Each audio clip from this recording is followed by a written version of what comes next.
Hello વિદ્યાર્થી મિત્રો, મારું નામ છે સોના મહેતા. મહેતા ટ્યુશન ક્લાસીસમાં આપનું સ્વાગત છે. આજે આપણે ધોરણ 12 આંકડાશાસ્ત્ર વિષયમાં સૂચકાંક ચેપ્ટર વિશે માહિતી મેળવીશું, જે ભાગ 1 નું પહેલું ચેપ્ટર છે. એમાં આજે આપણે આ વિડિયોમાં બે ટોપિક સમજીશું. પહેલું છે ગુણભાર અને બીજું છે સૂચકાંકની સમજ. તો પહેલા આપણે ગુણભાર વિશે માહિતી મેળવીશું. આ ચેપ્ટર બોર્ડના પેપરમાં ટોટલ 16 માર્ક્સનું છે. હવે કયા વિભાગમાં કઈ રીતે પ્રશ્ન કે દાખલો પૂછાય છે તેના વિશે માહિતી મેળવીશું. તો વિભાગ A છે. વિભાગ A વિકલ્પોનો છે. દરેક વિકલ્પ 1 માર્કનો છે અને આ ચેપ્ટરમાંથી આ વિભાગમાં બે પ્રશ્ન પૂછાય છે જેના 2 માર્ક્સ છે. વિભાગ B જે ટૂંકા પ્રશ્નનો છે અને દરેક પ્રશ્ન 1 માર્કનો છે. આ ચેપ્ટરમાંથી વિભાગ B માં એક પ્રશ્ન પૂછાય છે એટલે એનો માર્ક છે 1. વિભાગ C દાખલો અથવા પ્રશ્ન હોઈ શકે છે. જે વિભાગ C છે 2 માર્ક્સનો અને આ ચેપ્ટરમાંથી એક પ્રશ્ન અથવા એક દાખલો પૂછાય છે એના ટોટલ માર્ક્સ છે 2.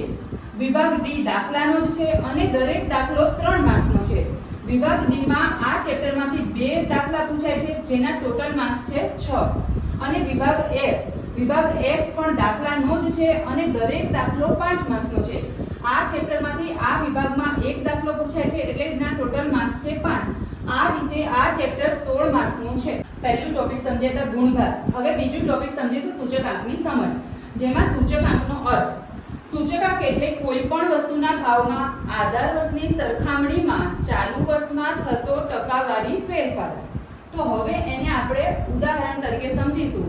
તો વર્ષ છે 2015, ઘઉંનો ભાવ છે 150 અને વર્ષ છે 2017, ઘઉંનો ભાવ છે 200.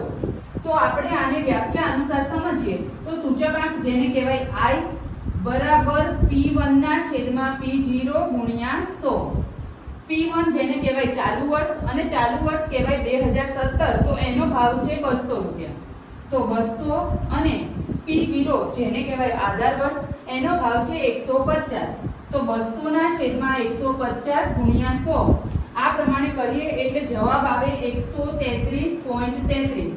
તો વ્યાખ્યા અનુસાર જોઈએ તો 100 તો ઓલરેડી છે જ, તો ટકાવારી ફેરફાર કેટલો થયો એ સમજવા માટે તો 100 તો ઓલરેડી છે તો 33.33% વધારો થયો. કોઈ પણ પ્રશ્ન રહ્યો હોય તો કોમેન્ટ સેક્શનમાં જરૂર જણાવજો અને વિડીયોને લાઈક કરો, શેર કરો અને ચેનલને સબસ્ક્રાઇબ કરો અને મળીએ નેક્સ્ટ વિડીયોમાં.